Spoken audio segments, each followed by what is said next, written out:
الله سید ابراهیم رئیسی خادم الرضا علیه السلام در شب ولادت امام رضا علیه السلام به شهادت رسید.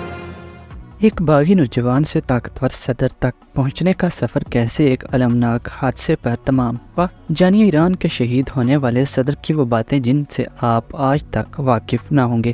ان کی شہادت پر سپریم لیڈر نے کیا کہا، وہ کیوں سپریم لیڈر کے لیے عمار یاسر کی حیثیت رکھتے تھے، اور بھی بہت کچھ دیکھیے اس ویڈیو میں۔ رہبر انقلاب اسلامی آیت اللہ سید علی خامنہئی کے قریب 3 افراد میں سے ایک ڈاکٹر سید ابراہیم رئیسی عوامی صدر کے نام سے جانے جاتے تھے، اتنے قریبی کہ نہ صرف ایران بلکہ دنیا بھر میں انہیں آیت اللہ خامنہئی کا جانشین دیکھا جا رہا تھا، یعنی وہ آئندہ سپریم لیڈر ہو سکتے تھے اور آئندہ صدر بھی۔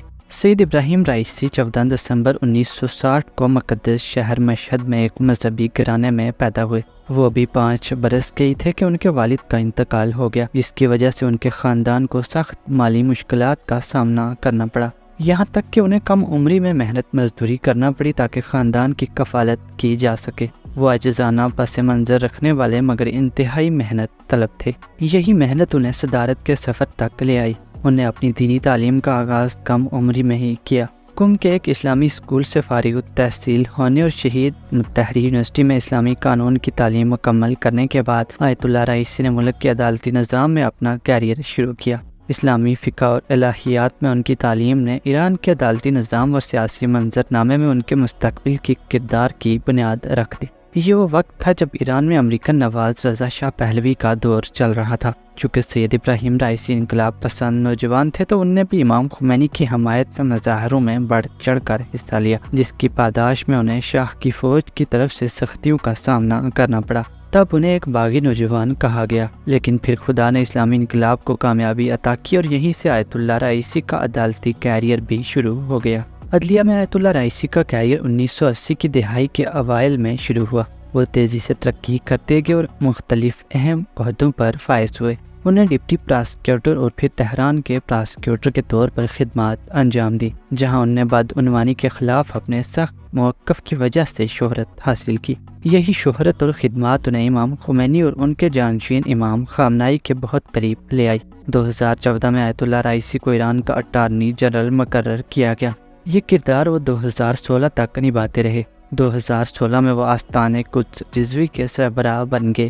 یہ آستان مسجد مقدس میں امام رضا علیہ السلام کے مزار کا انتظام کرنے والا ایک ادارہ ہے۔ ایسا مانا جاتا ہے کہ انہیں امام رضا علیہ السلام سے بے حد محبت تھی، اور اتفاق بھی دیکھیے کہ ان کی شہادت امام رضا علیہ السلام کے یوم ولادت کے دن ہوئی ہے۔ وہ تنہائی میں امام علیہ السلام کی محبت میں روتے اور ایک خادم کی حیثیت سے کام کرتے۔ یہاں انہوں نے دن رات محنت کر کے مزار کے کاموں کو ترقی اور وسعتی اور زائرین کے لیے ہر طرح کی سہولیات فراہم کرنے کو یقینی بنایا۔ آیت اللہ رئیسی کو اربعین کی زیارت پر کربلا جاتے ہوئے بھی دیکھا گیا ہے۔ 2017 کے انتخابات میں انہوں نے صدارتی مہم میں حصہ لیا، لیکن اس وقت کے صدر حسن روحانی سے ہار گئے، مگر روحانی کو زبردست ٹکر دینے میں کامیاب رہے۔ ان کی مقبولیت اور اثر و رسوخ میں دن بدن اضافہ ہوتا رہا۔ خاص طور پر انقلاب پسندوں میں ان کی مقبولیت بڑھتی چلی گئی۔ 2021 کے صدارتی انتخابات میں آیت اللہ رئیسی نے بدعنوانی، اقتصادی اصلاحات اور سماجی انصاف پر کامیاب مہم چلائی۔ انہوں نے ایرانی عوام سے وسیع مینڈیٹ حاصل کرتے ہوئے بھاری اکثریت سے الیکشن جیتا اور یوں وہ ملک کے 8ویں صدر منتخب ہوئے۔ سید ابراہیم رئیسی نے 5 اگست 2021 کو ایران کے صدر کے طور پر عہدہ سنبھالا۔ ان کے دور صدارت میں مہنگائی اور بے روزگاری پر کافی حد تک قابو پایا گیا۔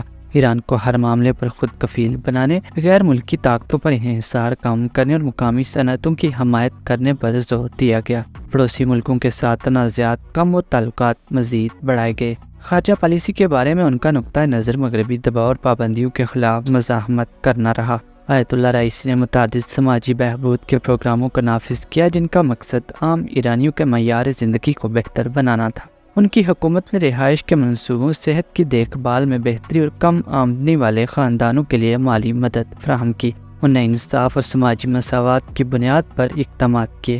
ابھی ان کے عہدۂ صدارت کو 1 سال باقی تھا کہ وہ ایک المناک حادثے سے دوچار ہو کر اس دار فانی سے کوچ کر گئے۔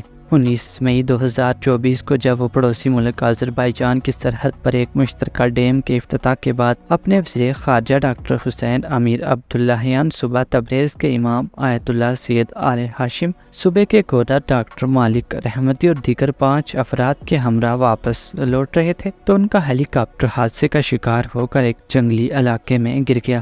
رات بھر ان کی تلاش جاری رہی اور پھر اگلی صبح سبھی کی لاشیں برآمد ہوئیں۔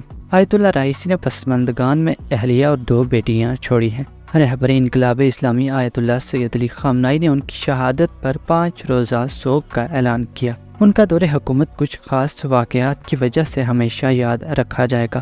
آیت اللہ رائسی کے دور میں اسرائیل کے ساتھ کشیدگی میں اضافہ ہوا اور انہی کے دور میں ایران نے اسرائیل پر براہ راست ڈرون اور میزائل کا تاریخی حملہ کیا۔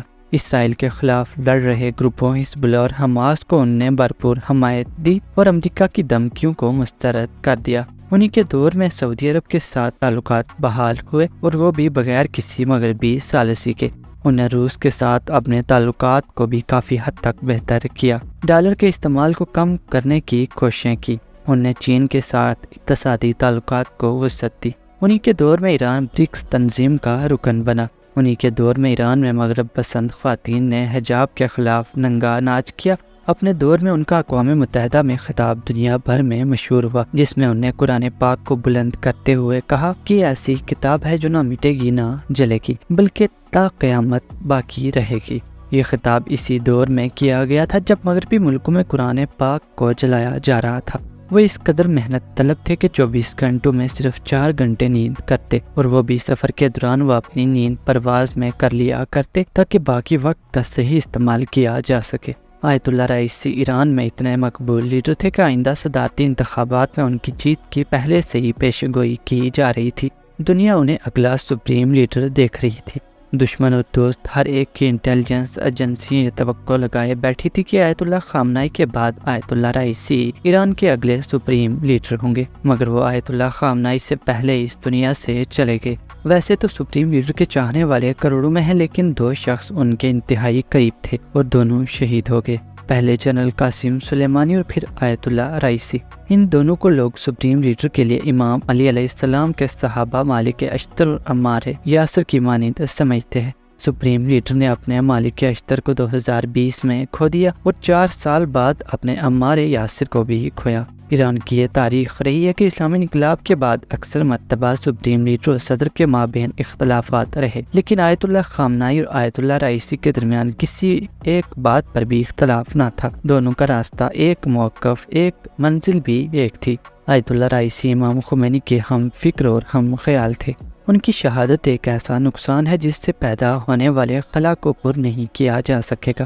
وہ ایک عالمی رہنما تھے جن کی شہادت پر ہندوستان، چین، روس، پاکستان، سعودی عرب، ملیشیا، ترکی، عراق، شام، لبنان، آذربائیجان، عمان، اردن، قطر، یمن، وینزویلا، متحدہ عرب امارات، یورپی یونین، مصر جیسے ممالک نے تعزیتی پیغام جاری کیے۔ حماس، حزب اللہ اور دیگر مزاحمتی گروپوں نے انہیں اپنا سچا مددگار قرار دیا۔ البتہ اسرائیل میں خوشیاں منائی گئیں اور امریکہ خاموش رہا۔ ہندوستان، عراق، لبنان جیسے ملکوں نے ان کی شہادت پر 1 روزہ سوگ کا اعلان کیا۔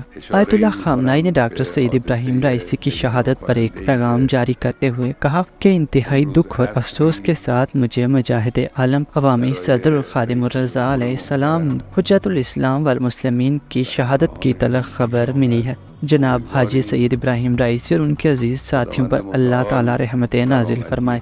یہ افسوسناک واقعہ ان کی عوامی خدمات کی کوشش کے دوران پیش آیا۔